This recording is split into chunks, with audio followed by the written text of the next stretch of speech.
មេរៀនទី1នៅក្នុង VCD ភាសាខ្មែរថ្នាក់ទី1បងប្អូនប្រកាសជាបានសិក្សាអំពីព្យញ្ជនៈស្រៈនិស្ស័យនិងស្រៈពេញតួរួចមកហើយតែនៅពេលនេះបងប្អូននឹងបានសិក្សារំលឹកឡើងវិញអំពីព្យញ្ជនៈស្រៈនិស្ស័យនិងស្រៈពេញតួទាំងអស់នោះម្ដងទៀតព្យញ្ជនៈ33តួកខកខងចឆចឆញដថដថណតថតថណបផបផមយោរលវសហឡអព្យញ្ជនៈនឹងជើងកជើងកខជើងខកជើងកខជើងខងជើងងចជើងចឆជើងឆចជើងចឆជើងឆញជើងញដជើងដថជើងថដជើងដថជើងថណជើងណតជើងតថជើងថតជើងតថជើងថណជើងណបជើងបផជើងផ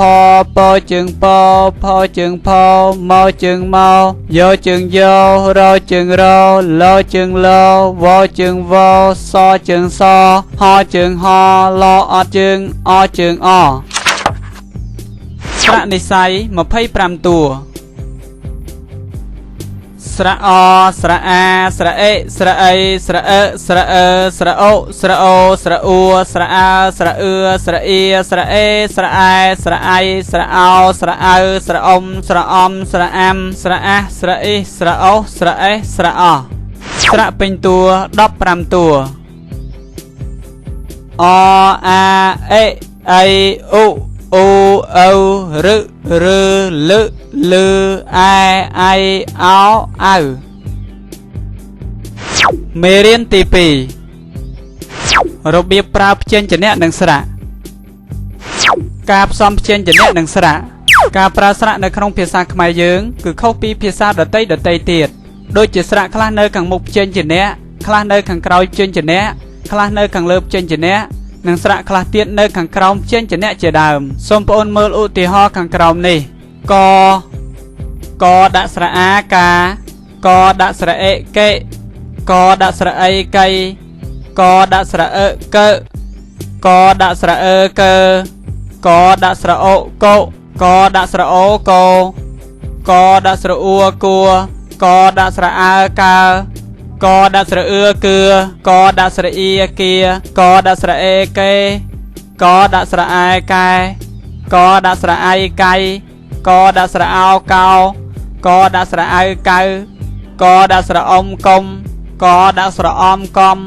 កដាក់ស្រៈអាំកំកដាក់ស្រៈអះកាសកដាក់ស្រៈអេគិ